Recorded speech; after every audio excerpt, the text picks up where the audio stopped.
1903 pemerintahan Belanda saat itu mengeluarkan Staatsblad nomor 329 yang berisi tentang peluang dibentuknya satuan pemerintahan yang mempunyai keuangan sendiri. Kebijakan tersebut adalah kebijakan pertama otonomi daerah di Indonesia. Kemudian tahun 1945 dalam Undang-Undang nomor 1, pemerintah menitik beratkan asas dekonsentrasi, mengatur pembentukan komite daerah, KND, karesidenan, kabupaten, kota yang berotonomi. Kemudian pada tahun 1948, Undang-Undang nomor 2, bahwasannya daerah negara Republik Indonesia terdiri dari 3 tingkat, yaitu provinsi, kabupaten atau kota, desa atau kelurahan, yang semuanya berhak mengurus rumah tangganya sendiri. Kemudian pada tahun 1957 dalam Undang-Undang nomor 1, daerah otonom berubah menjadi daerah swatantra. Kemudian pada tahun 1996 menurut keputusan Presiden, berdasar keputusan Presiden nomor 11 tahun 1996, ditetapkanlah tanggal 25 April tahun 1996 sebagai Hari Otonomi Daerah.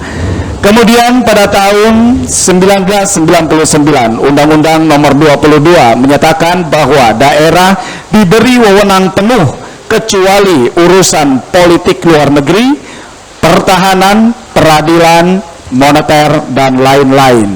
Kemudian pada tahun 2004 terbentuklah 7 provinsi baru, 115 kota, dan 26 kabupaten. Selanjutnya pada Undang-Undang nomor 32 tahun 2004 tentang otonomi daerah tidak hanya memperhatikan aspek struktural dan fungsional pemerintah pusat dan daerah, tetapi juga menetapkan pilar yang mesti dijaga agar daerah bisa sukses. Kemudian perubahan lagi di Undang-Undang nomor 23 tahun 2014 tentang otonomi daerah, ditetapkannya kepala daerah harus berkoordinasi antara kepala daerah. Koordinasi antar pemimpin daerah ini disebut dengan forum tukar pikiran dan untuk saling beri dukungan. Kemudian pada tahun 2018 terbentuklah 34 provinsi, 542 kabupaten kota. Otonomi daerah tentunya mempunyai 3 pilar yang mesti dipahami, yaitu political equality, local accountability, local responsive. Political equality ini mengelaborasikan suatu daerah sebagai suatu kebijakan akan turut serta dalam meningkatkan partisipasi politik di setiap daerahnya. Local accountability, setiap daerah berhak untuk menumbuh kembangkan ekonominya, dan kemudian juga local responsive sebagai salah satu problem solving mulai dari tingkat daerah yang jauh dari jangkauan pusat. Pada hari ini dari Komunitas Cermin Tasikmalaya, saya Arif bersama dengan mata pelajar Indonesia menggelar diskusi publik otonomi daerah setengah hati.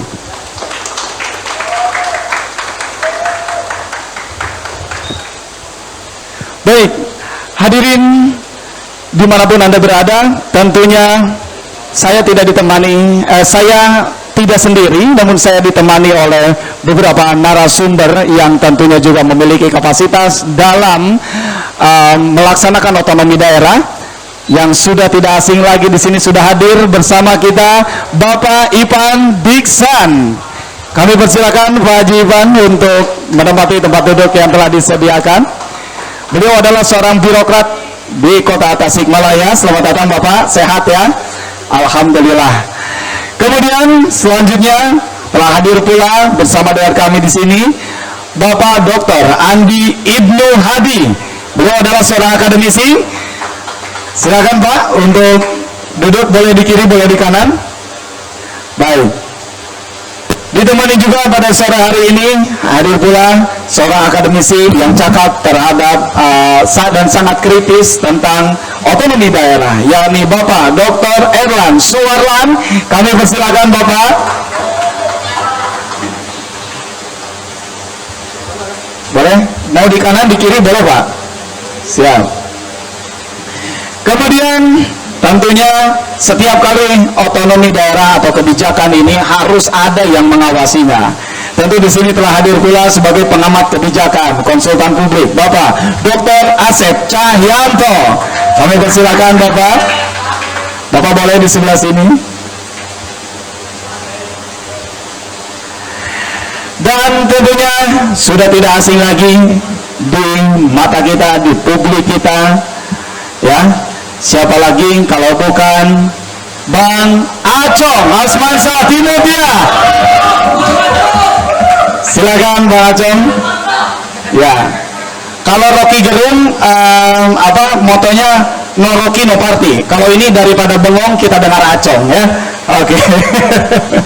Bang Acong kemana? Ya. Baik. Oke. Silakan Bang Acong. Nih tadi saya bicara no Rocky no party ya. Di sini daripada bengong mending denger Kang Acong. Sehat Kang Acong? Sehat, alhamdulillah.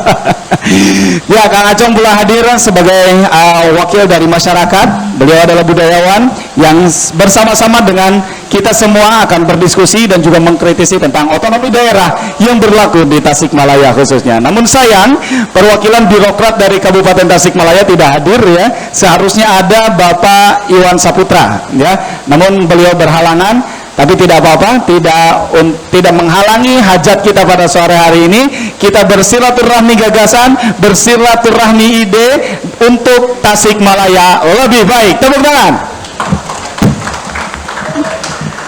Baik. Hadirin pemirsa yang ada di rumah ataupun yang ada di studio Komunitas Cermin Tasikmalaya. Sebagaimana telah kita ketahui, 2024 adalah tahun politik yang sangat-sangat panas.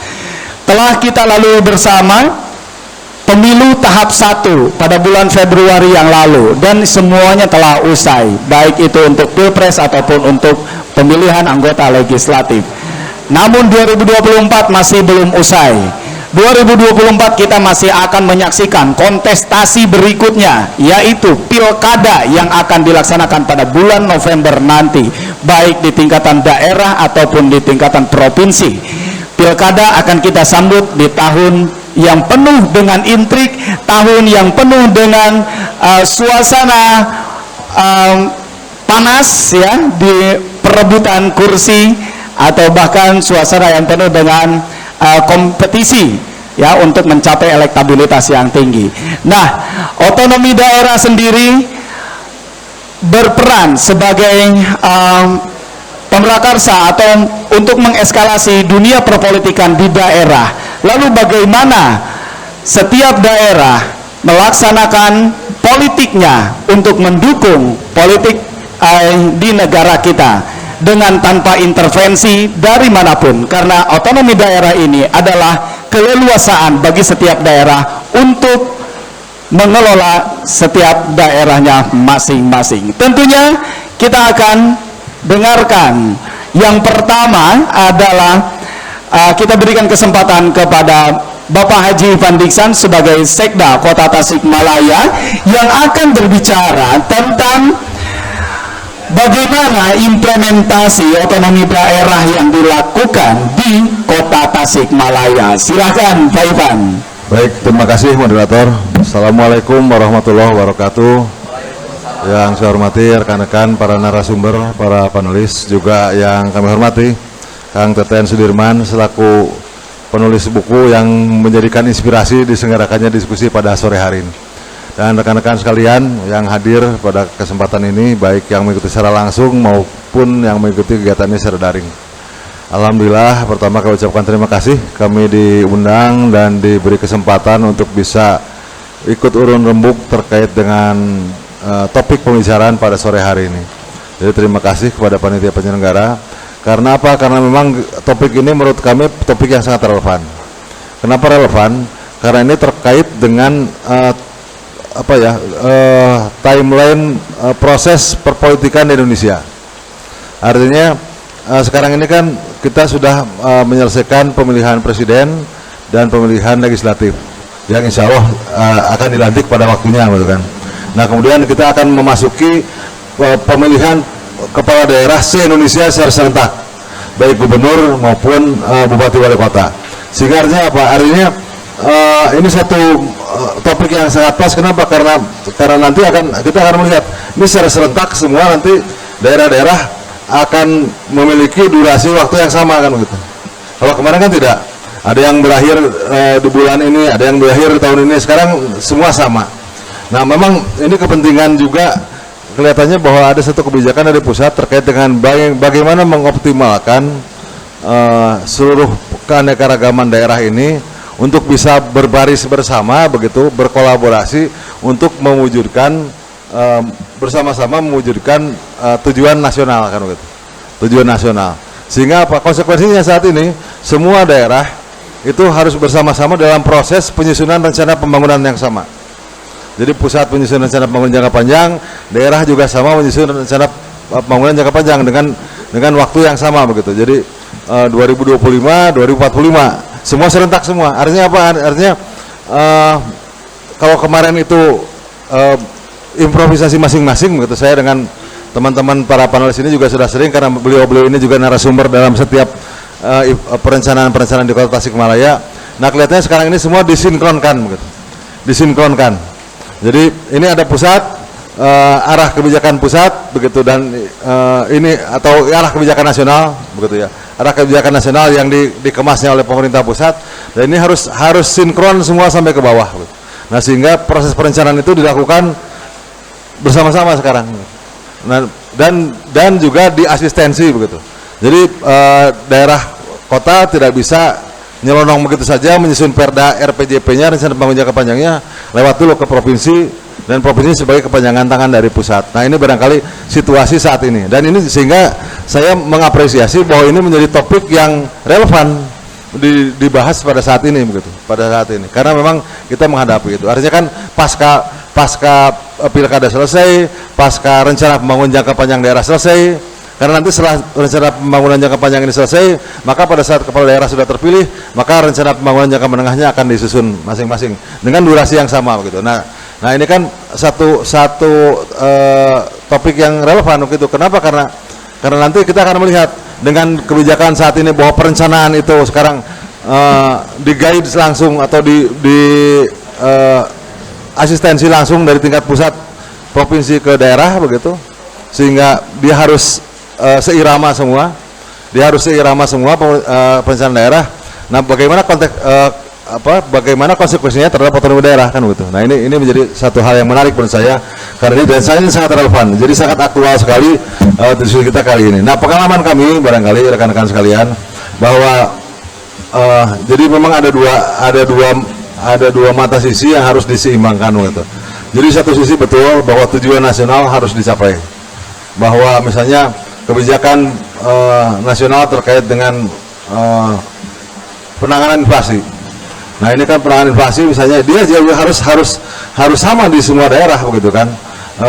Jangan sampai satu daerah mengabaikan itu sehingga itu berdampak terhadap secara tatanan ekonomi secara nasional misalnya. Sehingga memang bahwa rambu-rambu secara nasionalnya juga harus berjalan. Tujuan-tujuan nasional harus bisa tercapai. Tapi satu sisi juga bahwa daerah juga memiliki tujuan-tujuan daerah. Daerah juga memiliki harapan-harapan masyarakat daerah, begitu kan.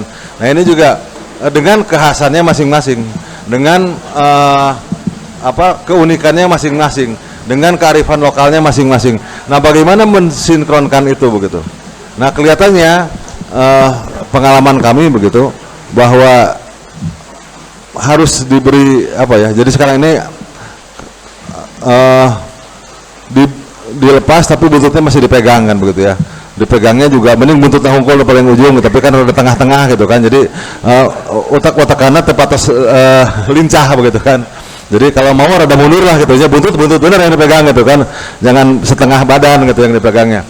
Nah ini pengalaman kami. Kenapa? Sehingga banyak juga hal-hal yang daerah tidak leluasa. Daerah tidak leluasa untuk mengantisipasi atau mengakomodir kepentingan masyarakatnya yang berubah sangat dinamis, sangat cepat. Nah ini satu tantangan begitu. Contoh kasus misalnya begini. Misalnya Pak PJ Wali Kota Tasikmalaya Dr. Cekap beberapa waktu baru masih datang ke Tasikmalaya, kebetulan ada gempa. Ini mungkin teman-teman sudah dengar gitu kan, gempanya di Garut. Tapi ternyata ada warga Tasik yang atapnya runtuh. Beliau malam itu juga hadir ke lokasi, didampingi oleh rekan kami, Kepala BPBD bersama beberapa camat dan lain-lain. Wah, ini pemerintah harus hadir, harus segera bisa mengatasi permasalahan masyarakatnya. Ini atap harus segera diselesaikan. Bagaimana caranya? Yang namanya kejadian bencana kan tidak dianggarkan sebelumnya, berarti tidak ada dalam anggaran. Bisa nggak, sehingga ditanya ke Kepala BPBD kan, bisa nggak dari bencana biaya tidak terduga? Bisa Pak. Bagaimana caranya? Besok bisa? Nggak bisa Pak. Harus ada proses dulu. Harus penetapan kejadian bencana. Harus ini. Dan itu semua regulasi yang memang diatur dari pusat terkait untuk mengendalikan daerah. Kalau kita melanggar itu, kita kena ada sanksi begitu kan. Pada saat diaudit kita dianggap menyalahi kewenangan dan lain-lain. Sehingga artinya apa? Artinya satu sisi pada saat kemendesakan tidak bisa segera direspon oleh pemerintah karena ada regulasi-regulasi yang mengikat yang pemerintah daerah tidak berani menabrak itu karena takut resiko kan begitu ya. Sehingga akhirnya alhamdulillah ternyata dengan kapasitas Pak Wali beliau bisa menghimbau beberapa relasi pemerintah Kota Tasikmalaya yang bisa segera langsung mengantisipasi itu kan begitu. Artinya apa? Artinya ada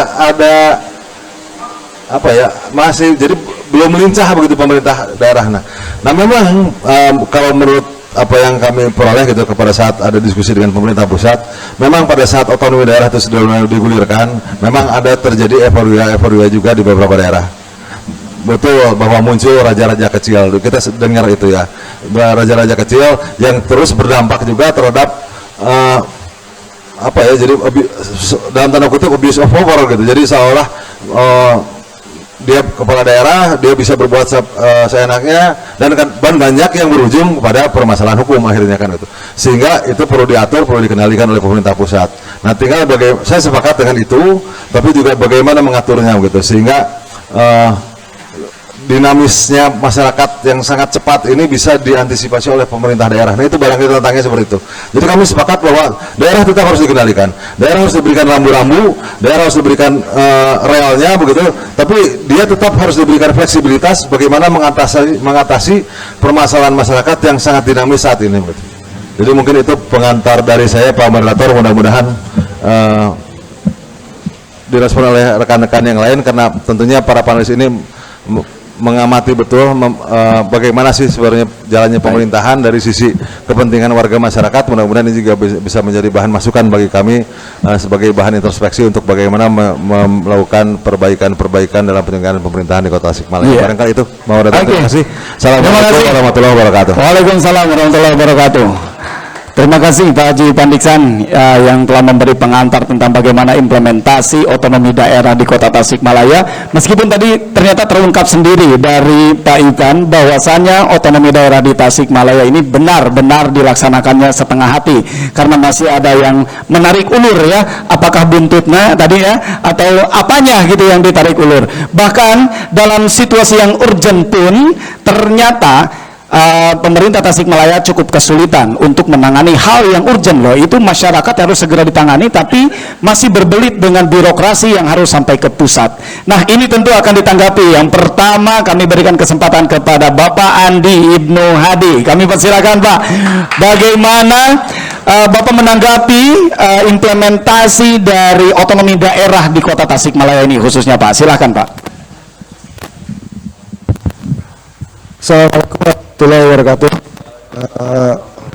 Terima kasih buat pemandu acara dan juga komunitas Cermin, bapak-bapak dan ibu-ibu sekalian.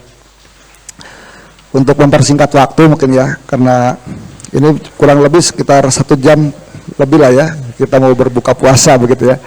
Jadi kalau terlalu banyak basa-basi juga malah basi nantinya. Bapak-bapak dan ibu-ibu semuanya, bahwa otonomi daerah itu memang selalu melekat menjadi jargon politik demokrasi begitu. Dan itu berlaku bukan hanya sekedar di Indonesia, tetapi di seluruh dunia. Di mana ada istilah demokrasi, di situ ada otonomi daerah begitu, seperti itu. Karena otonomi daerah itu kan pada prinsipnya adalah desentralisasi dan dekonsentrasi gitu-gitu. Nah, desentralisasi adalah pelimpahan kewenangan begitu. Gitu kan, pelimpahan kewenangan. Intinya bahwa desentralisasi dan dekonsentrasi itu adalah sebuah keniscayaan dalam menjalankan kekuasaan begitu. Kita bayangkan saja jumlah penduduk Indonesia yang sekian juta orang dan tinggal di beberapa kepulauan itu tidak mungkin dikelola oleh satu pemerintahan yang sangat sentralistik, terpusat di pemerintahan pusat. Itu sesuatu hal yang sangat mustahil. Nah, sehingga memang desentralisasi dan dekonsentrasi ini ada sebuah keniscayaan. Jadi sesuatu hal yang mesti itu dilakukan begitu. Tetapi yang jadi persoalannya ini adalah terkait dengan prinsip-prinsip bagaimana melakukan pemerataan kesejahteraan, mengoptimalkan layanan, gitu kan, dan juga tentunya berkomitmen pada satu komitmen bersama bahwa negara ini adalah bukan milik para penguasa, para birokrat, orang-orang yang duduk di pemerintahan pusat, tetapi juga bagaimana kesejahteraan ini juga akhirnya menjadi sesuatu hal yang didambakan oleh masyarakat di daerah seperti itu. Nah, dalam sisi konsep, memang otonomi daerah ini sesuatu yang sangat ambigu menurut saya, ya, untuk di Indonesia ini. Karena bukan beda-beda tipis ya, agak-agak seperti mirip, tetapi juga itu ada satu benang merah yang cukup jelas begitu antara konsep pemerintahan daerah, ya, otonomi daerah dengan federasi, gitu ya. Itu seperti mirip gitu. Pemerintah daerah kewenangan-kewenangan di daerah seperti diberikan seluasa mungkin, tetapi di sisi lain juga ada batasan-batasan tertentu begitu. Nah, terlebih bahwa Indonesia itu sebagaimana dalam pasal 1 Undang-Undang Dasar 1945, bahwa negara kita ini adalah negara kesatuan. Negara kesatuan, jadi negara kesatuan itu ya sederhananya ya memang sentralistik. Bahwa kekuasaan itu ada di pemerintahan pusat, betul seperti itu. Dan dengan otonomi daerah itu hanya sebagian saja. Hanya beberapa bagian yang diserahkan, dilimpahkan dan diserahkan. Itu ada dua hal yang dalam pengertian hukum ada dua hal yang berbeda antara diserahkan dan dilimpahkan begitu ya. Desentralisasi dan dekonsentrasi. Nah, lalu begitu ya, ini dalam sisi konsepsi dan konstitusi kita sebetulnya juga agak sedikit ambigu terkait dengan otonomi daerah ini. Kaitannya dengan bahwa negara kita ini adalah negara kesatuan, bukan negara federasi. Ya, kalau negara federasi itu kan sebagian kekuasaan yang dimiliki oleh daerah itu diserahkan ke pemerintahan federasi begitu. Jadi sebagian kecil kekuasaan di daerah itu diserahkan ke pemerintahan federasi. Nah, tetapi sebaliknya dalam pemerintahan dalam bentuk negara kesatuan, dalam bentuk justru kekuasaan yang ada di pusat itu sebagian ke daerah. Nah, tapi terkait dengan Undang-Undang Dasar 45 kita di pasal 18 bahwa kita diberikan keleluasaan, gitu kan, diberikan kekuasaan untuk mengatur segala urusan di daerah, termasuk ekonomi, gitu kan. Cuman ada berapa? Ada 6 apa 5, ya? 6 ya. Ada 6 yang itu menjadi kebijakan di pemerintah pusat, politik luar negeri, gitu kan, pertahanan keamanan, terus juga agama, hukum sama moneter fiskal itu ya, dan ada 22 kewenangan yang lain yang itu diserahkan ke daerah. Nah, tetapi faktanya kita itu seperti kita itu seperti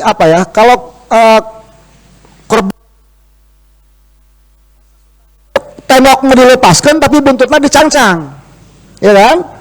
Berdasarkan Undang-Undang Dasar 45 kita diberikan daerah itu diberikan kewenangan yang seluas-luasnya untuk mengurusi segala urusannya sehingga itu bisa menjadi jalan untuk mensejahterakan masyarakat di daerah.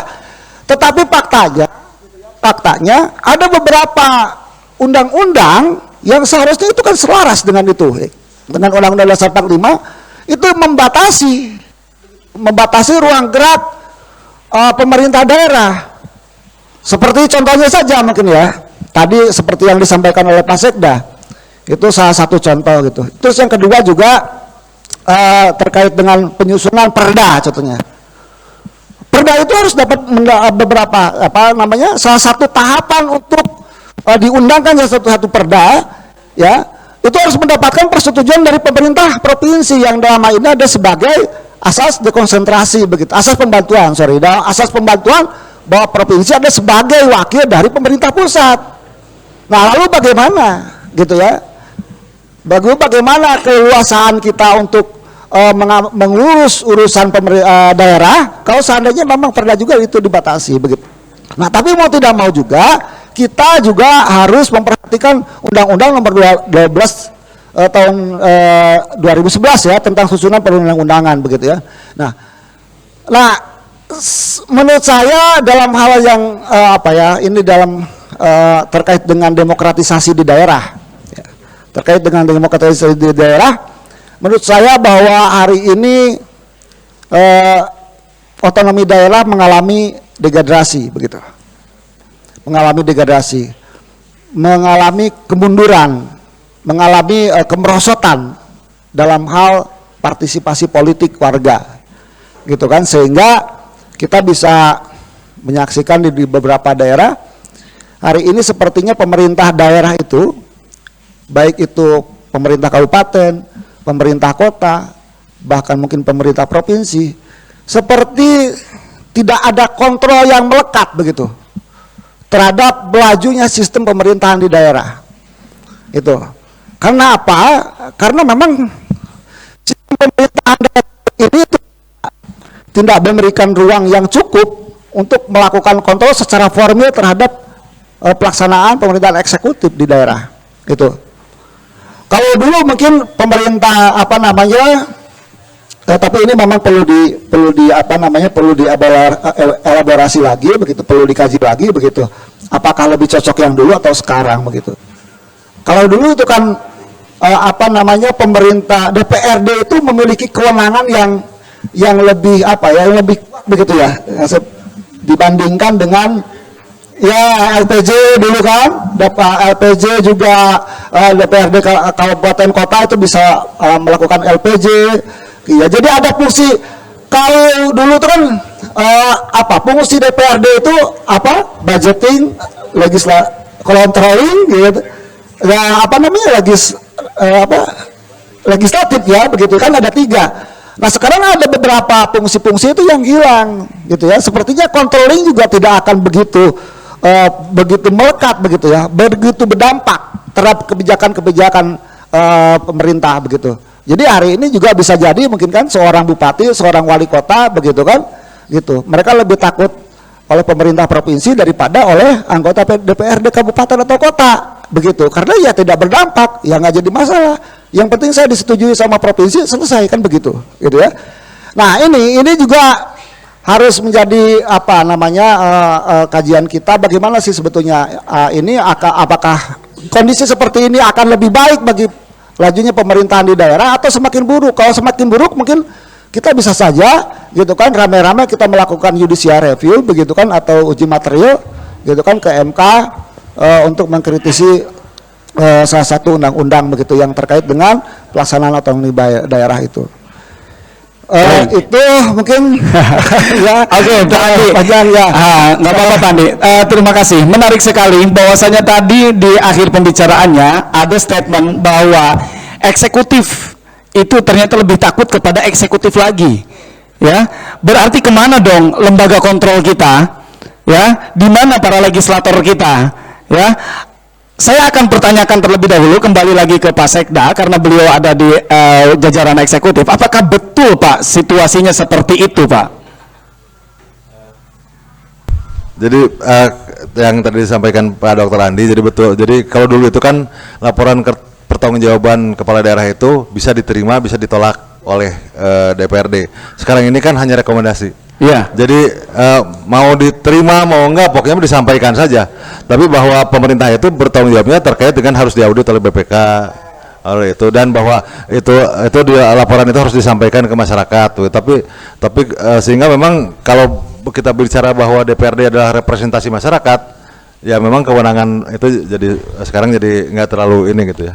Oke, berarti benar-benar Karena DPRD sekarang jadi pemerintahan, jadi bahwa pemerintahan daerah itu kepala daerah dan DPRD. Jadi seolah DPRD itu jadi satu pemerintah. Ya. Gitu, Pak. Jadi bagian terpisah ya. Jadi dua kamar, jadi satu rumah dua kamar gitu. Oh, satu rumah dua kamar. Dulu Ya. kan beda rumah sehingga yang ini mengawasi rumah yang ini kan gitu. Gitu. Sekarang mah kayak sama saja gitu ya Pak. Jadi lebih terlihat kong kali kongnya gitu. Mohon maaf nih agak ini ya, vulgar sedikit lah ya. Baik. Nah, ternyata betul situasi hari ini implementasi daripada otonomi daerah, bagaimana masyarakat yang bisa langsung mengontrol, atau bahkan bagaimana itu akan sangat sulit sekali ya, masyarakat bisa bersuara secara langsung, toh anggota dewannya pun atau legislator kita pun tidak mampu untuk mengkontrol. Kita katakan tidak mampu karena ternyata hanya mampu merekomendasikan ya.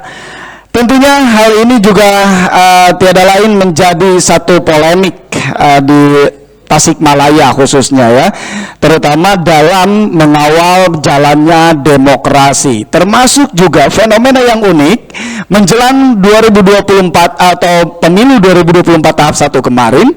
Ternyata tadi juga diungkapkan oleh Pak Ipan, ada penyeragaman kembali, ada penyeragaman pilkada. Ini pilkada November nanti itu ternyata bukan hanya Tasikmalaya kan, se-Indonesia ini seperti hanya kembali penyeragaman di era Orde Baru. Kita ingat era Orde Baru terjadi penyeragaman, jangankan itu, warna pun kita hampir seragam. Tasikmalaya dulu Orde Baru warnanya apa? Zaman Orde Baru Tasikmalaya warnanya apa? Pagar rumah di Tasik semuanya wajib putih biru. Bapak ingat Pak? Itu penyeragaman zaman Orde Baru di Tasikmalaya. Saya waktu itu masih SD lah ya. Saya ingat setiap kali mau Agustus itu, mau 17 Agustus, rumah itu harus dicat putih biru pagarnya. Penyeragaman itu terjadi. Nah hari ini memang konteksnya bukan hal itu. Tapi kenapa pilkada pun akhirnya harus diseragamkan? Ini semakin membatasi otonomi di setiap daerah. Mungkin ini akan ditanggapi pertama, akan ditanggapi berikutnya oleh Bapak Erlan Suarlan. Nah, silakan Pak. Turnuhun Pak Kang Arif, Pak Sekda mewah narasumber para senior, Akang Teteh bingah Desa Tepang sareng sadayana. Semoga hari ini kesehatan dan keberkahan untuk kita semua. Mohon izin menyampaikan pemikiran bebas saya ya. Apa yang disampaikan sangat menarik oleh Pak Sekda, Pak Kang Dr. Andi juga, dan nanti lebih menarik lagi Kang Asep dan seterusnya Kang Hacong ya. Saya akan berangkat dari judul buku dulu ini, judul tema ya. Tema ini adalah otonomi setengah hati. Yang itu kemudian diangkat dari salah satu opini tulisan salah guru saya tadi, Pak Haji Teten. Tadi terima kasih Pak Haji, hadiahnya buat saya gitu. Mungkin secara kebetulan aja gitu ya. Nah, kalau saya melihat dari catatan beliau, kritik beliau terhadap pertanyaannya, apakah hari ini masih setengah hati? Ini pertanyaan. Kalau buat saya, jangan-jangan sudah seperempat hati. Artinya bandulnya sudah bergeser lagi, gitu ya. Nah, kebetulan riset disertasi saya itu tentang penyelenggaraan desentralisasi kesehatan di Kabupaten Tasik. Itu spare waktunya 2011-2017. Kira-kira kesimpulannya bahwa desentralisasi itu ternyata tidak mampu memandirikan daerah. Jadi ada desentralisasi, ada otonomi daerah, itu sesuatu yang beda. Kalau desentralisasi tadi penyerahan urusan, ya, sebagian urusan dari pusat kepada daerah, kira-kira begitu. Lalu otonomi daerah adalah hal yang mengikuti dari penyerahan tersebut, gitu. Tadi disampaikan di awal oleh moderator begitu banyak bahwa desentralisasi itu dalam praktiknya terjadi sejak zaman Belanda. Tadi kalau di zaman Belanda itu ada IGOB ya, Inlandse Gemeente Ordonansie dan seterusnya, IGOB. Masuk ke zaman Jepang ada Osamu Seirei, lalu masuk ke di zaman kemerdekaan tadi sudah disebut dari sejak Undang-Undang 157, 2248, 18 dan 1965, dan yang paling lama adalah 574 itu di zaman Orde Baru. Nah, saya sedikit mundur ke belakang bahwa tiga hal, desentralisasi, otonomi daerah, kemudian demokrasi, ini tiga hal yang selalu berkaitan. Membicarakan desentralisasi, membicarakan sesuatu yang tidak pernah berhenti dibicarakan, termasuk secara akademis mengenai kelebihan, kekurangan dari desentralisasi itu juga tidak pernah berhenti dibicarakan ya. Kalau tadi Kang Arif di awal menyebutkan ada 3 poin ya, yang politikal dari seterusnya, tentu secara akademis sangat banyak versi tentang hal itu. Nah, saya kembali ke soal riset saya. Yang mempengaruhi terhadap otonomi daerah itu dalam riset saya itu 3 hal. Yang pertama adalah kewenangan. Kalau tadi Pak Sekda sempat menyebut wah daerah nggak bisa ngapa-ngapain, mungkin itu konteks kewenangan gitu ya. Kemudian sumber daya banyak ini. Ada sumber daya manusianya, ada sumber daya keuangannya, kemudian peralatan dan sebagainya. Lalu akses masyarakat juga, ya, akses masyarakat. Dan berikutnya adalah political will. Political will ini ada teorinya. Salah satu indikator dari political will adalah memahami terhadap persoalan yang terjadi di daerah. Lalu kemudian adalah capacity building, ya. Karena ternyata kalau tadi betul bahwa disebut otonomi daerah setengah hati itu kepala dilepas, ekor ditarik, ya. Lalu mau tidak mau ini memang terjadi, ya, bahwa desentralisasi menjadi salah satu agenda reformasi 98. Ya. Ketika Indonesia mengalami krisis multidimensi pada saat itu, lalu kemudian dicari apa persoalannya. Oh, ternyata persoalannya Undang-Undang Dasar 45. Ketika disebutkan permasalahannya Undang-Undang Dasar 45, maka di situ ada 4 pihak yang berbeda yang sangat kontradiktif.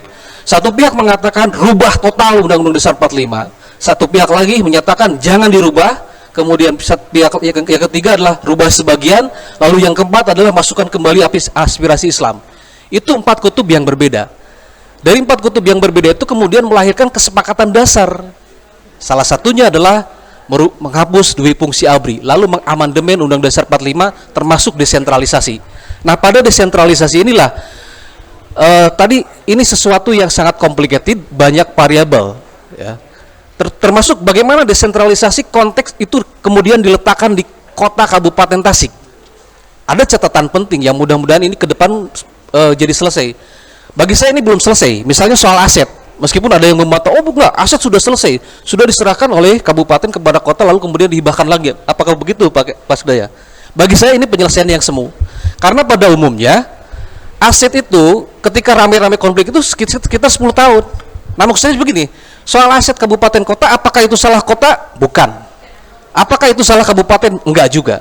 Bagi saya itu adalah ini salah satu contoh konkret implementasi otonomi daerah. Undang-Undang 10/2001 itu salah satu contoh produk kebijakan yang tidak disertai dengan anggaran, gitu. Nggak bisa kita nyalahin kota, karena kota kabupaten pernah punya konflik tuh di zaman pemerintahan dulu ya. Itu yang menyedihkan buat saya, gitu ya. Pagi hari plang dipasang oleh kota, ini milik alun-alun, milik kota Tasik. Sore harinya dicabut oleh Satpol PP kabupaten. Nah, itu kisah masa lalu lah, gitulah. Nah, kembali, maksud saya begini, desentralisasi ini otonomi daerah juga berkah, karena tujuan desentralisasi adalah memandirikan daerah. Tetapi kalau saya kembali kepada riset saya, anggaplah ini salah satu hipotesis, ya. Kalau dilihat riset saya itu 2011-2017 itu 7 tahun saya melihat khusus untuk desentralisasi kesehatan saja. Kita lihat potret anggaran di 7 tahun tersebut. Ketika melihat DAU, DAK semakin tinggi, nah ini mengindikasikan sesungguhnya ketika tujuan desentralisasi kemandirian, saya tidak menemukan kemandirian di situ. Satu itu. Yang kedua, kita lihat proporsinya soal PAD. Pada saat itu di Kabupaten Tasik, PAD itu sekitar 200 miliar kalau tidak salah ya. Proporsinya terhadap APBD masih sangat jauh. Nah, maka dibutuhkan untuk bisa mengoptimalkan otonomi daerah itu adalah political will dan capacity building. Ini secara konseptual tentu ada teorinya. Capacity building, peningkatan kapasitas itu baik individu, kemudian sistem dan organisasi. Karena banyak kisah ya, ada misalnya DAU yang cenderung seragam, DAK yang cenderung seragam, padahal kondisi daerah berbeda, ya. Ini sebetulnya yang dibicarakan kalau tadi ketika tahun 2299 itu peralihan dari Undang-Undang 574 ke 2299, itulah terjadi the Big Bang Decentralization, ledakan besar desentralisasi di Indonesia. Tetapi Undang-Undang 2299 ternyata tidak berlaku lama. Itu kemudian dikoreksi dengan Undang-Undang 32 2004. 32 2004 juga tidak berlaku lama, kemudian dikoreksi dengan 23 2014. Ya. Bahkan 32 2004 itu melahirkan 3 undang-undang, satu yang mengatur pemerintahan daerah, yang kedua mengatur tentang pilkada, yang ketiga mengatur tentang satu lagi apa? Desa, ya, desa. Jadi kalau soal otonomi daerah memang sama rujukannya adalah pasal 18 Undang-Undang Dasar 45. Soal daerah maupun desa ini yang perlu tegaskan terlebih dahulu ada soal kedudukan yang mau diletakkan seperti apa, konteks desentralisasi baik otonomi baik tingkat daerah maupun pada tingkat desa gitu. Nah, kalau menyinggung sekarang kalau tadi saya sebut bahwa desentralisasi dan demokrasi memiliki keterkaitan, ya, karena dalam prakteknya desentralisasi kemudian wujud demokratisasinya kita melaksanakan misalnya pilkada serentak. Hari ini konteks demokrasi di Indonesia sangat mewah dengan 2 kata. 2 kata itu adalah langsung serentak. Ya. Langsung serentak, kita mesti jujur, Indonesia ini kalau secara akademis merujuknya kemana sih? Saya belum menemukan referensi rujukan Indonesia merujuk kemana. Ya, makanya saya pernah membuat satu tulisan judulnya menimbang kembali pemilihan tidak langsung. Karena ketika secara akademis dikomparasikan dengan negara-negara serikat baik di Eropa, Amerika maupun Afrika, itu pada umumnya itu adalah tidak langsung, tidak langsung. Nah, tetapi euforianya saat ini berbeda. Ada daerah yang bisa memanfaatkan dengan baik, seperti Banyuwangi, ya, banyak daerah yang dijadikan sering studi banding gitu. Tetapi tidak sedikit juga yang belum bisa memanfaatkan dengan baik. Konteks desentralisasi Indonesia, saya memahami Indonesia itu melaksanakan desentralisasi yang asimetris, tidak sama. Di luar Undang-Undang 23 2014 ada Undang-Undang Pemerintahan Aceh, ada Undang-Undang tentang DKI, bahkan sekarang ada IKN, ganti lagi DKI itu jadi apa gitu ya. Kemudian Undang-Undang DIY, ada Otsus Papua. Kita lihat 2 provinsi, Otsus Papua dengan UPA, Undang-Undang Pemerintahan Aceh. Itu ada pembagian berdasar sumber daya alam yang jauh lebih besar. Ternyata pada kasus Aceh maupun Papua itu juga tidak kemudian dengan serta-merta mampu mengintervensi persoalan kemiskinan yang terjadi di kedua daerah tersebut. Nah, sehingga memang itu berpulang kepada daerah. Kadang-kadang di daerah ada program dari pusat tetapi tidak cocok di daerah. Daerah minta, pusat tidak memberikan, gitu ya. Memang sangat komplikatif karena di situ juga kan sekarang diatur juga ya dengan tentang hubungan keuangan pusat daerah, gitu. Ya. Dulu 2299 muncul karena ada ledakan juga karena untuk meredam spirit disintegrasi. Misalnya ketika Riau, Aceh, Kutai pada saat itu menuntut memerdekakan diri. Kira-kira secara ringkas seperti itulah. Karena waktunya kita pendek, saya kembalikan ke moderator. Baik, Pak Dr. Erlan. Tepuk tangan dulu untuk Pak Dr. Erlan. Betapa luas sekali ya pengetahuan yang disampaikan Pak Dr. Erlan itu tentang perubahan-perubahan undang-undang tadi di undang-undang nomor sekian sampai ketalar banget gitu ya kan Ijar. Nah, tadi ada satu hal yang menarik, desentralisasi ternyata tidak mampu untuk membangkitkan bahkan memandirikan suatu daerah. Ini tentu sampai hari ini bahkan di dalam disertasinya selama 7 tahun diamati ternyata dalam satu bidang saja kesehatan itu tidak pernah mampu berdiri sendiri akibat dari keputusan desentralisasi. Bahkan beliau menyatakan tinggal 1/4 mungkin ya, sudah bukan setengah hati lagi. Nah, tentu ini ada pengamat kebijakan ya telah hadir pula di tengah-tengah kita di sini. Silahkan untuk ditanggapi. Bapak Dr. Asep Cahyanto, silahkan berikan tanggapannya terhadap implementasi otonomi daerah di kota atau Kabupaten Tasikmalaya. Silakan Pak Dokter. Terima kasih.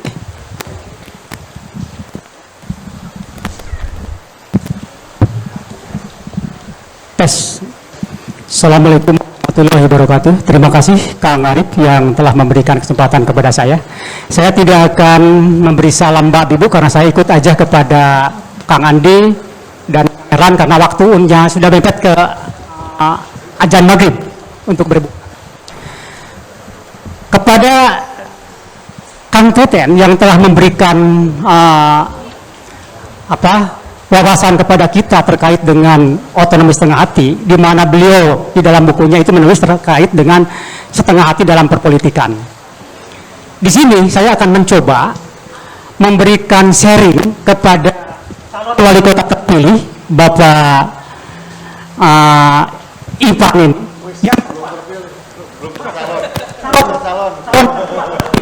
dan Bapak terpilih. Ya, karena ngapain saya harus memberikan sharing kalau yang diberikan sharing itu tidak menjadi berkat.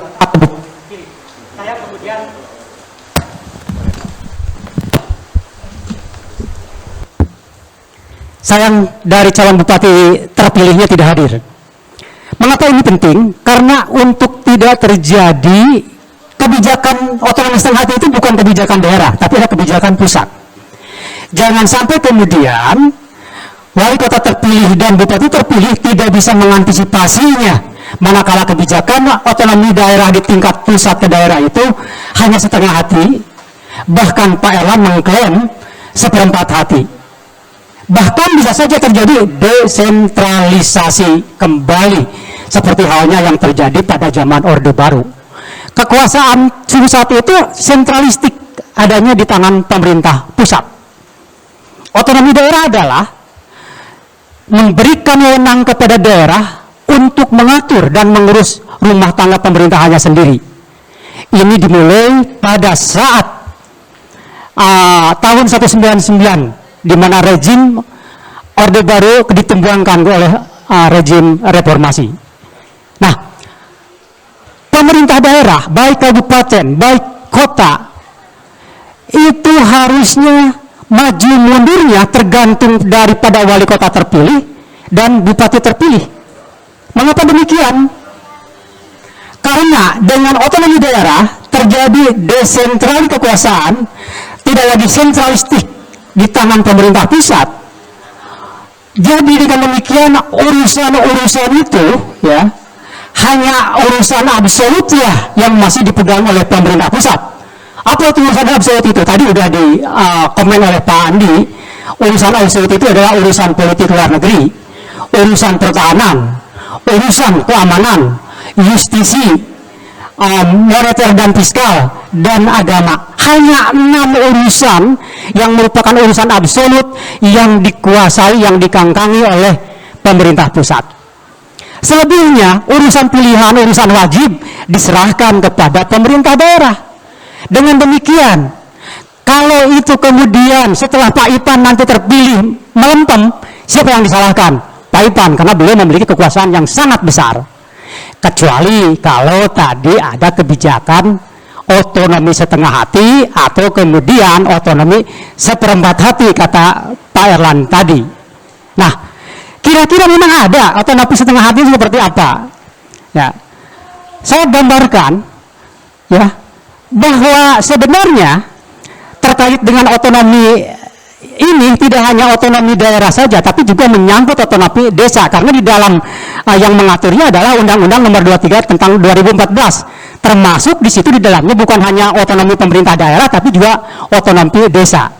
Nah, kemudian dengan lahirnya Undang-Undang Nomor 6 tahun 2014 pada tanggal 15 Januari 2014, pemerintah desa pun dengan berdasarkan kepada 13 prinsip asas yang dijadikan dan harus dipegang oleh desa, itu diberikan otonomi desa untuk mengatur urusannya sendiri. Terutama adalah adanya asas rekognisi, yaitu bentuk pengakuan pendapatan dasar berdasarkan asal-usul, dan juga asas subsidiaritas, yaitu bentuk pengakuan dan penetapan kewenangan peraturan desa dalam pengelolaan dapur pemerintahannya sendiri. Namun, ya, kewenangan-kewenangan di tingkat desa ini sebenarnya sudah terjadi setengah hati. Karena apa? Contoh kasus begini, saya akan memberikan contoh kasus ya. Jadi tantangan otonomi desa ke depan itu, tantangan otonomi daerah atau desa ke depan itu adalah meskipun memang mengalami perkembangan yang signifikan, ya, digelontorkan sejumlah uang kepada daerah maupun kepada desa, namun masih dihadapkan kepada beberapa tantangan.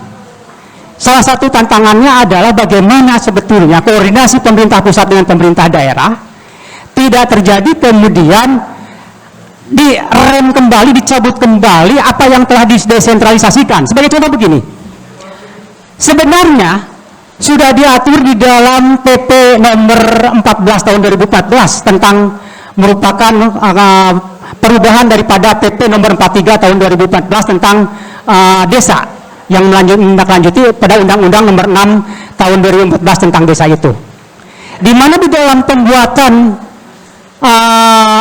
perencanaan pembangunan desa itu harus melibatkan setidaknya 4 prinsip proses perencanaan.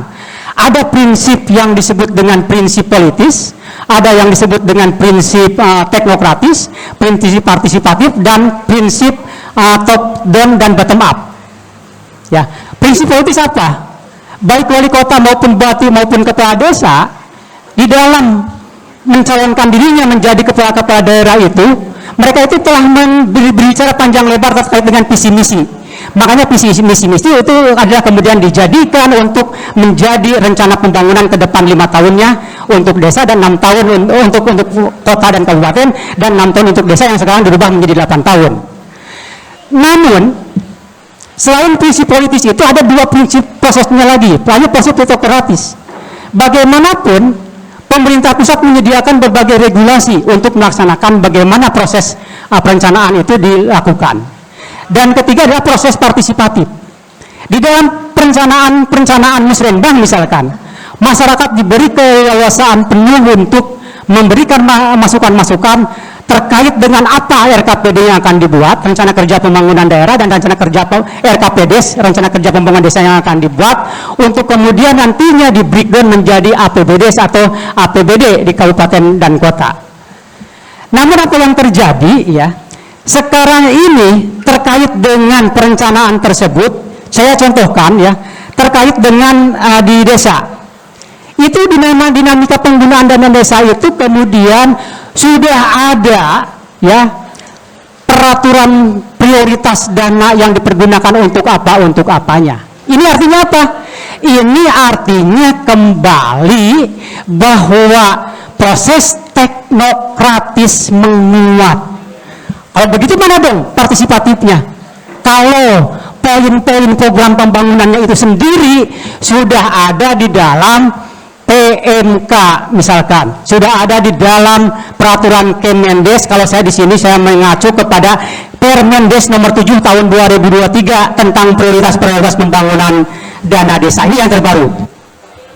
Jadi saya kira bukan setengah hati lagi, bukan seperempat hati lagi, tapi sentralisasi itu menguat kembali. Desentralisasi sudah tidak ada, sudah tidak setengah hati lagi. Itu contoh untuk di desa. Saya tidak akan panjang lebar menerangkan lagi. Lalu bagaimana contoh di kabupaten atau kota? Kebetulan ini contohnya adalah saya pilihan tidak hadir. Saya contohkan di tingkat kabupaten. Dengan turunnya PMK 212, Peraturan Menteri Keuangan 212 yang diundangkan tanggal 22 Desember tahun 2022, ya, PMK ini adalah sangat merepotkan Pemkab. Pada saat itu di Pemkab didemo dengan berbagai demo terkait rusaknya jalan. Ya, nah PMK 212 itu intinya apa? Intinya adalah dana alokasi umum yang tadinya diserahkan kepada kabupaten atau kota ditarik, diarahkan kepada 4 dinas. Dinas PU, Dinas Kesehatan untuk P3K, dan satu lagi itu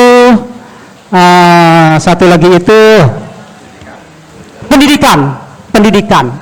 Nah, dari contoh kasus yang saya ambil di tingkat Kabupaten Tasikmalaya, dana alokasi umumnya itu 1,4.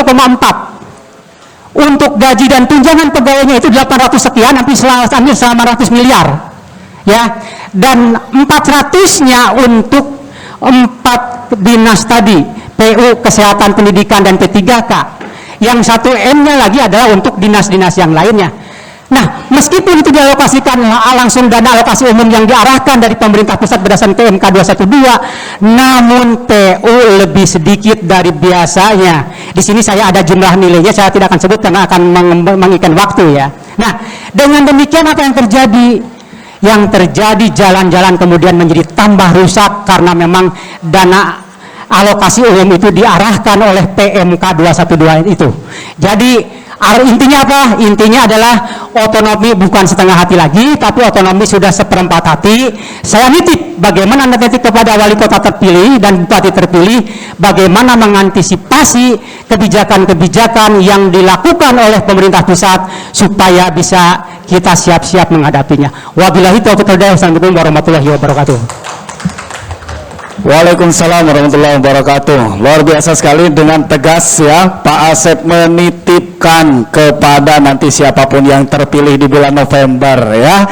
Di sini karena yang mencalonkan ini ada salah satunya di sini ya Pak Ivan Diksan. Semoga Pak, karena ini pembicaraan yang secara langsung ini sangat bernilai Pak ya.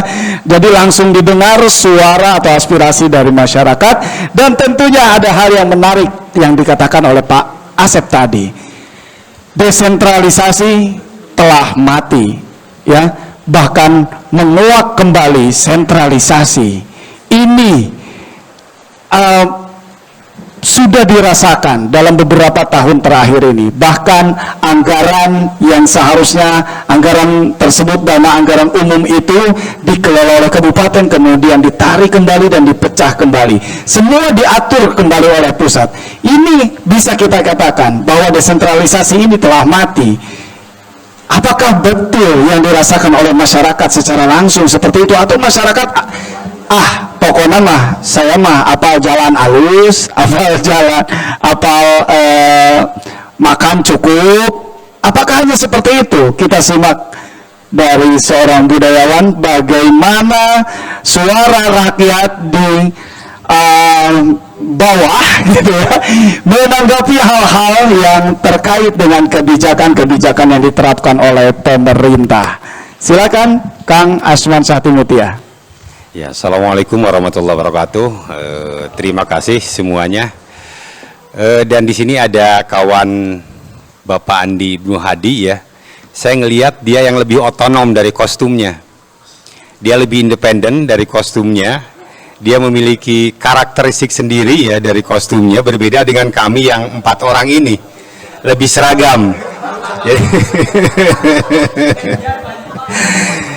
Jadi artinya bahwa saya ngelihat otonomi itu lahir dari sebuah kondisi budaya sebetulnya.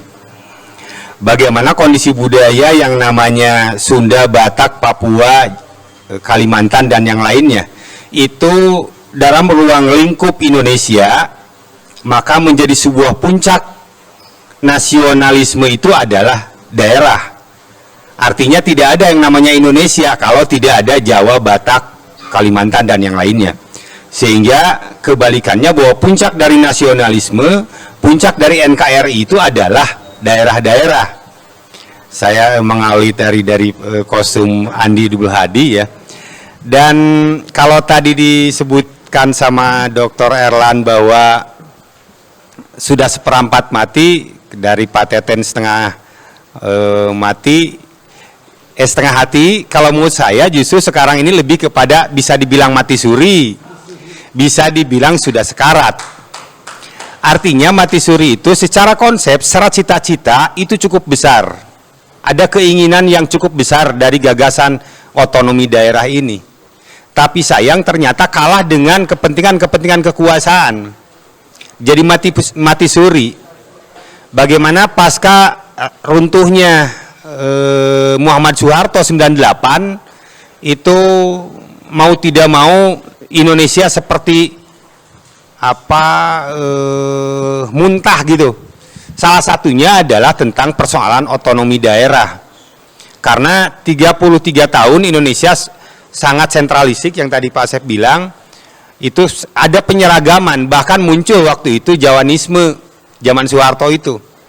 Sehingga ketika Soeharto selesai, nah penghargaan terhadap daerah itu cukup besar, zaman Gus Dur terutama itu. Karena menteri yang pertamanya itu, kalau nggak salah otonomi daerah itu, siapa ya? Rias Rasid, itu menteri pertama otonomi daerah. Bagaimana penghargaan terhadap daerah itu cukup besar, karena dalam ruang lingkup kebudayaan sebetulnya. Karena terbukti ketika setelah Muhammad Soeharto jatuh, itu ada kekhawatiran di Indonesia, adanya keinginan kemerdekaan daerah-daerah lain. Maka muncullah kemerdekaan yang pertama, yaitu Timor Timur. Itu Timor Timur adalah pukulan pertama Indonesia yang tidak adanya penghargaan terhadap daerah. Lalu bermunculanlah di sana Aceh, Papua, dan yang lain-lainnya. Gimana kalau nanti kita sepakat Pasundan kita merdeka misalkan? Maka itu ada ancaman terhadap nasionalisme. Sehingga penghargaan terhadap otonomi daerah itu cukup besar sebetulnya. Tapi sayang kepentingan kekuasaan ini menjadi mati suri.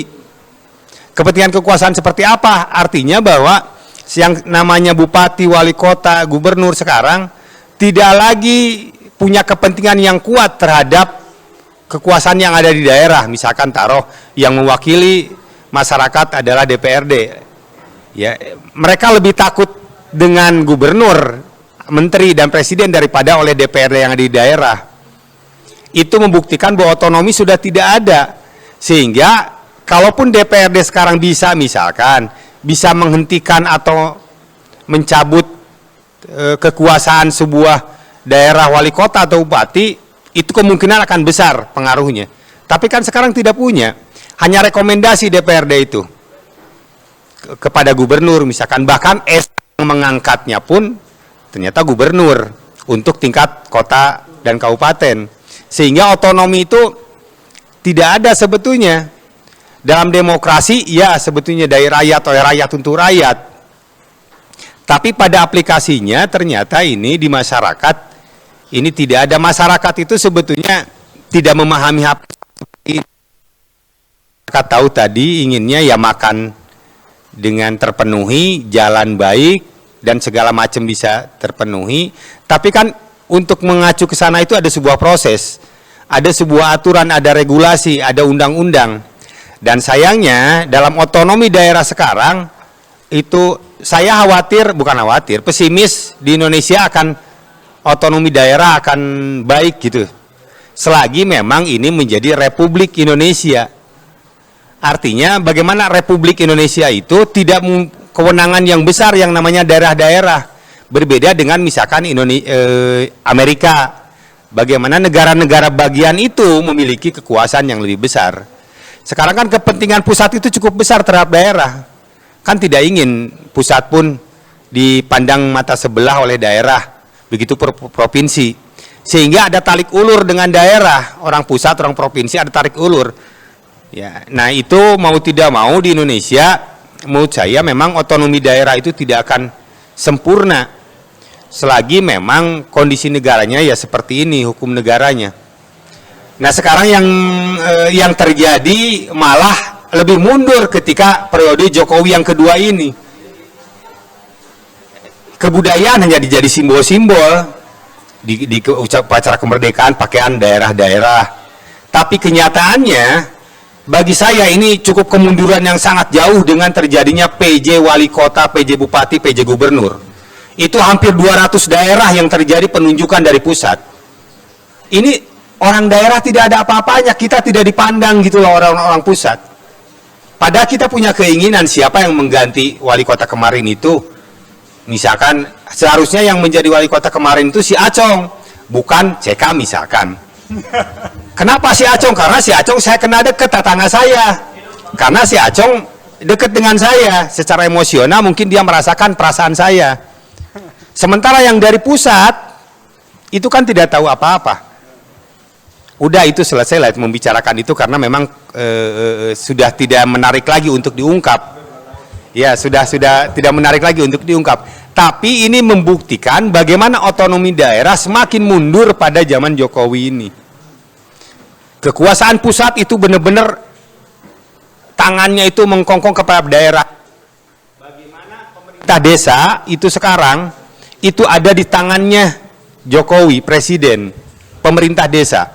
Baik itu secara penganggaran, secara itu ada di pemerintah daerah, ada di pemerintah pusat. Nah itu menurut saya ini menjadi pemikiran kita bersama, walaupun kita tidak bisa membuat sebuah perubahan saat ini, tapi minimal kita bisa membaca diri gitu loh. Bisa ngenteng karena diri orang di Tasikmalaya, di Indonesia tentang otonomi saat ini menurut pandangan saya. Karib itu.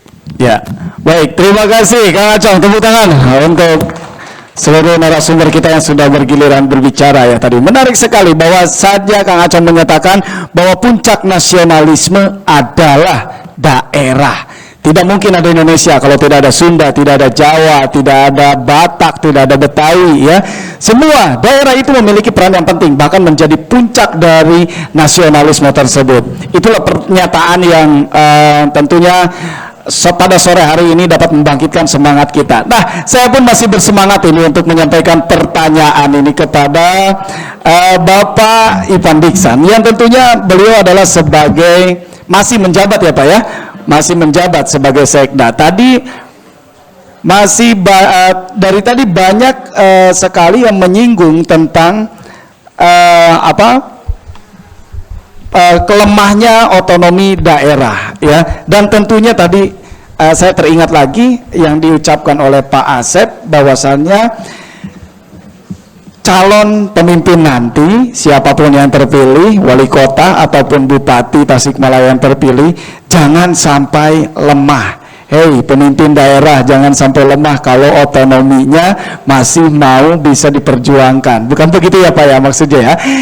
Kalau tidak mau dikokop lagi oleh pusat, yuk kita perkuat. Silakan Bapak ditanggapi. Baik, terima kasih moderator. Jadi pertama saya sepakat dengan yang disampaikan Kang Erlan tadi, bahwa desentralisasi itu memang betul belum mampu mendorong daerah itu jadi mandiri. Kenapa? Karena memang tadi disinggung juga oleh Kang Asep, Kang Andi, bahwa kita ini ketergantungan fiskal ke pusatnya luar biasa. Khusus daerah Priangan Timur ini kurang lebih sama. Kalau Tasikmalaya ini hampir 80% APBD kita itu dari dana perimbangan. Artinya kemampuan kita hanya 20% untuk membiayai segala macam urusan pemerintahan dan pelayanan publik ini, kan begitu. Nah ini kan satu hal yang miris juga begitu ya. Nah sehingga kan tantangannya adalah bagaimana daerah itu bisa mampu secara finansial begitu. Cuman juga dibatasi oleh aturan pemerintah pusat bahwa dengan Undang-Undang Nomor 1 2023 tentang keuangan daerah kan hanya retribusi yang boleh ini, pajak yang boleh ini begitu ya. Memang betul juga ya, jangan sampai juga daerah kebablasan gitu. Kebablasan semua urusan dipajakin ke masyarakat juga salah gitu kan gitu ya. Nah memang jadi masih ada kekhawatiran itu begitu dari pusat. Ini mungkin di Jawa mungkin ya kurang lebih sudah matang lah, tapi mungkin menjaga juga yang teman-teman di daerah lain yang masih ada kecenderungan untuk jadi raja-raja lagi. Nah sehingga regulasi itu kelihatannya masih dimunculkan oleh pemerintah pusat. Nah sehingga nah kaitan dengan itu barangkali memang ketergantungan kita kepada pusat masih sangat tinggi. Nah kaitan dengan hal tersebut, nah tentunya juga bahwa daerah juga jangan kemudian jadi berkecil hati menurut saya. Artinya ada potensi-potensi lain di daerah ini yang juga bisa menjadi potensi pembangunan. Artinya bahwa tidak semua urusan itu harus dilakukan oleh pemerintah kan begitu. Jadi kan konsep Osborne ya Pak Asep, tidak semua urusan itu harus dilakukan oleh pemerintah. Kalau itu tidak efisien, tidak efektif kan begitu. Nah sehingga bagaimana pemerintah itu harus bisa membangun kolaborasi kan gitu.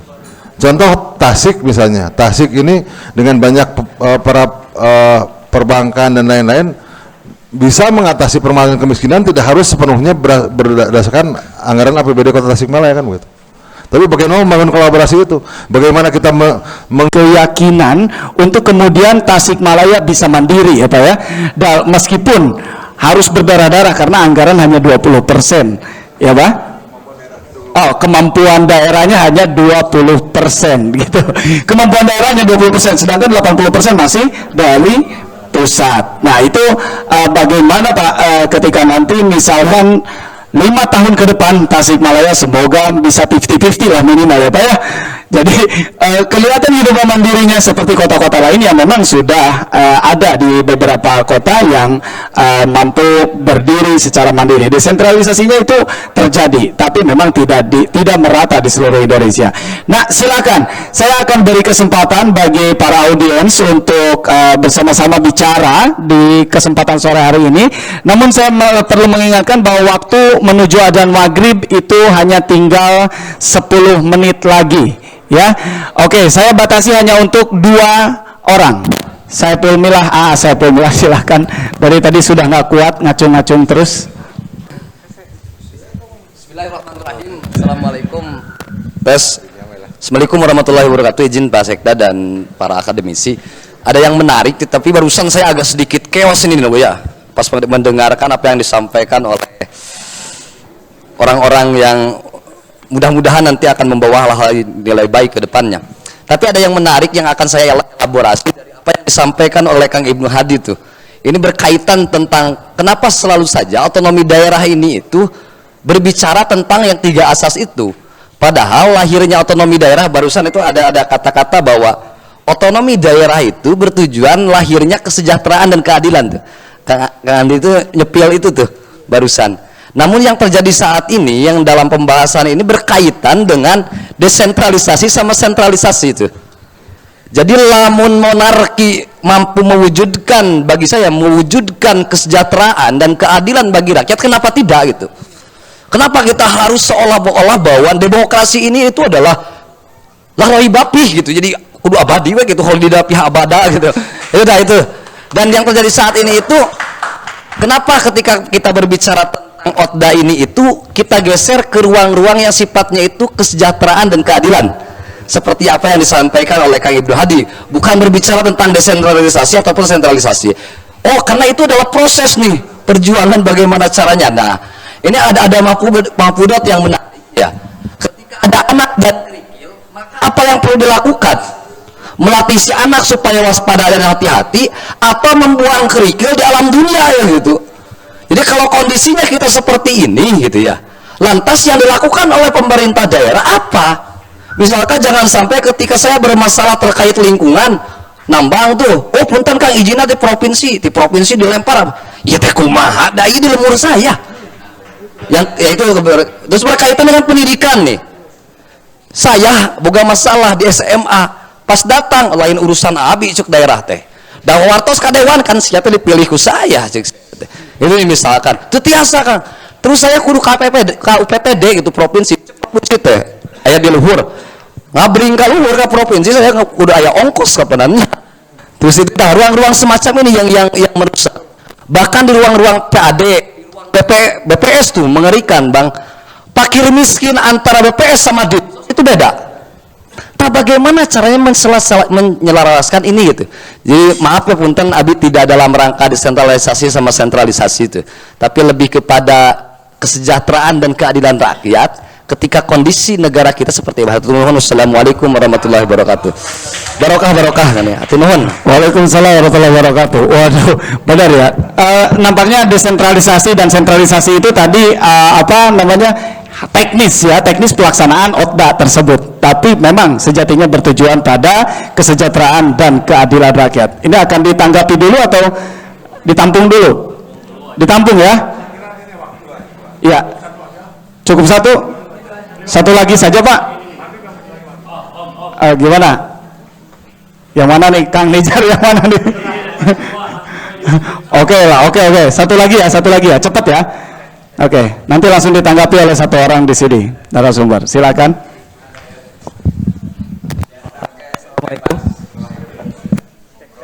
Assalamualaikum warahmatullahi wabarakatuh. Perkenalkan Bapak-bapak jadi Ibu sekalian, nami Abi Dendi Pak. Kebetulan Abi itu mahasiswa S2 UGM menuju penelitian di Tasikmalaya. Saya jurusannya juga jurusan politik pemerintahan. Terus juga ketika melihat flyer ini berbicara soal otonomi daerah juga saya tertarik gitu mengikuti ini. Tadi saya tertarik Pak, saya juga ingin coba untuk memfollow up ya dari apa yang disampaikan dari Pak Ivan Diksan tadi Pak Ivan Diksan bicara soal dana APBD di Kota Tasikmalaya, dan mungkin kecenderungan dana APBD di daerah-daerah lain di Indonesia juga kecenderungannya sama, mayoritas dipegang oleh pusat gitu Pak. Bahasanya kayak gitu. Kalau misalkan tadi Pak Ivan bilang 80/20 ya Pak, seperti itu. Dan hanya 20% Kota Tasikmalaya tuh punya untuk mengakomodir ataupun menggerakkan roda pemerintahan di Kota Tasikmalaya. Tapi dari kebetulan saya juga pernah membuat paper Pak soal otonomi daerah yang setengah hati ini.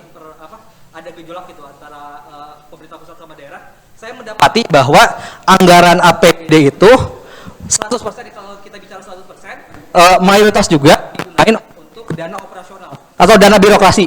Jadi untuk membayar para PNS di daerah. Nah, permasalahannya adalah ketika dana anggaran ataupun dana daerah ini nih, APBD ini misalkan 20% naik jadi 30 atau 40%. Tapi ketika anggaran untuk operasional ataupun untuk birokrasi itu masih tinggi, dan beberapa daerah yang saya kaji itu bahkan sampai 60-70%, Pak, untuk bayar PNS. Jadi hanya 40 sampai 30 sampai 40% yang digunakan untuk menggerakkan daerah gitu untuk kepada masyarakat. Nah, bagaimana tanggapan untuk itu gitu?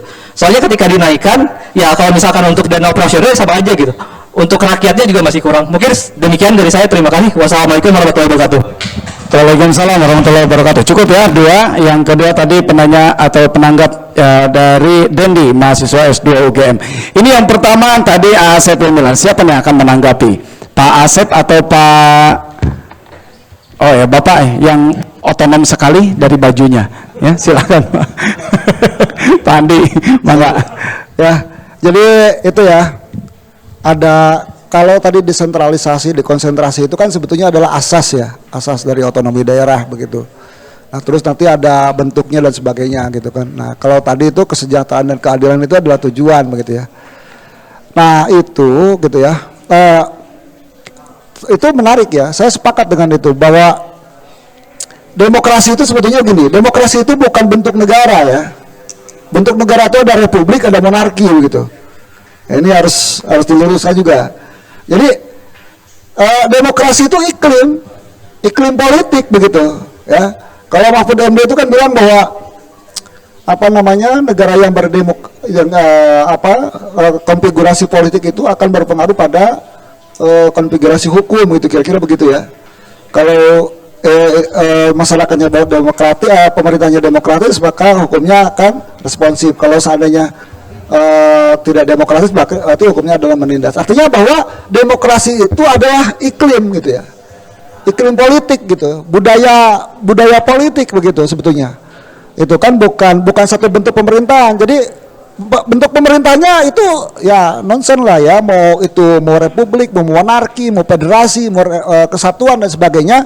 Yang penting bahwa sendi-sendi demokrasi, nilai-nilai demokrasi itu hidup dan terpelihara begitu. Nah, saya ingin menekankan lagi tadi ya, bahwa untuk tetap terpeliharanya sendi-sendi dan nilai-nilai demokrasi itu tetap ada, diantaranya adalah apa? Fungsi kontrol gitu ya.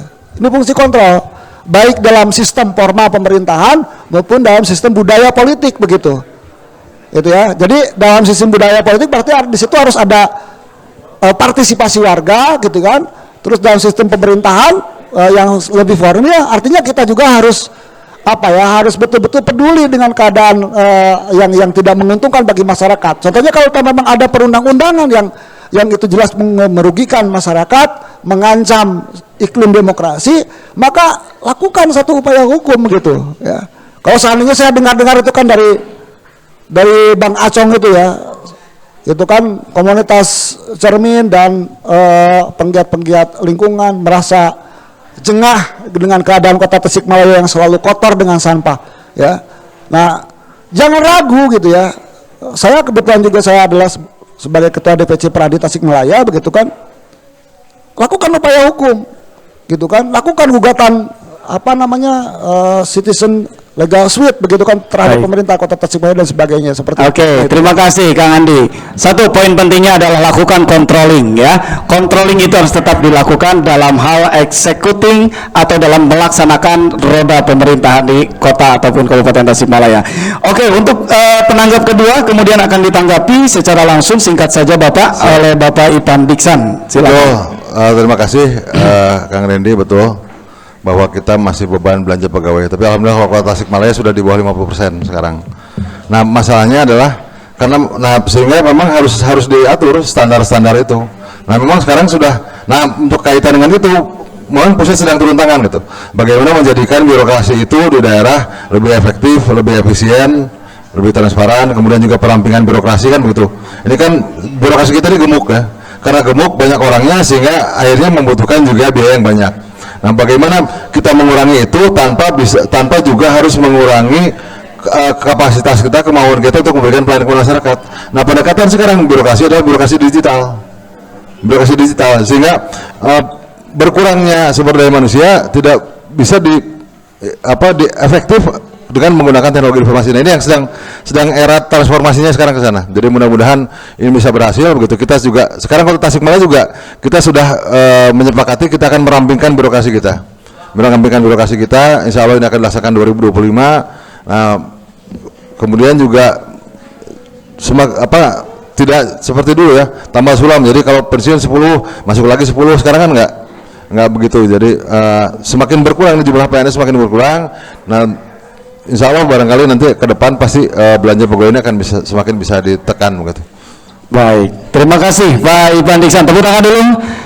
Masih tetap semangat, sebentar lagi akan adzan maghrib akan segera tiba. Namun kita dengarkan dua closing statement singkat saja. Yang pertama dari Pak Asep dan yang kedua dari Pak Dr. Elan. Silakan Pak Asep. Terima kasih Pak Arif. Desentralisasi kekuasaan berupa otonomi daerah itu memerlukan suatu SDM yang mumpuni, SDM yang baik, yang mampu mengelola terhadap pemerintahan.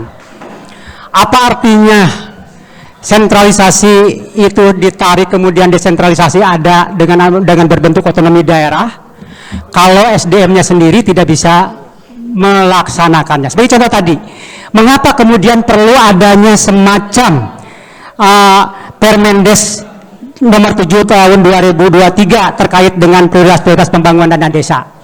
Karena kalau tidak ada itu, jangan-jangan di dalam membuat RPJM desa dan RKP desanya itu sanginah nawe, da SDM tidak mumpuni. Itu saja, terima kasih. Baik, tepuk tangan untuk Pak Asep. Yang terakhir, closing statement dari Bapak Dr. Erlan. Silakan Pak. Ya, atur nuhun. Singkat saja, dalam pandangan saya, perubahan bentuk pemerintahan, perubahan bentuk negara, perubahan sistem pemerintahan secara akademis bukan sesuatu yang haram. Termasuk ini soal soal sentralisasi dan desentralisasi. Nah, kemudian desentralisasi yang terjadi sampai hari ini, saya kira ini bukan sesuatu yang by design. Bisa dikatakan sebagai yang terjadi karena by accident. Nah, ini suka tidak suka seperti ini. Karena masih banyak tarik ulur dan sebagainya.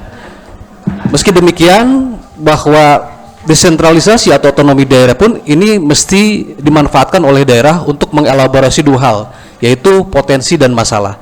Sehingga tujuan desentralisasi adalah memandirikan daerah yang tentu itu beririsan dengan soal kesejahteraan, itu beririsan dengan memangkas rentang kendali. Sederhananya supaya adanya otonomi daerah itu supaya pelayanan murah, mudah, cepat.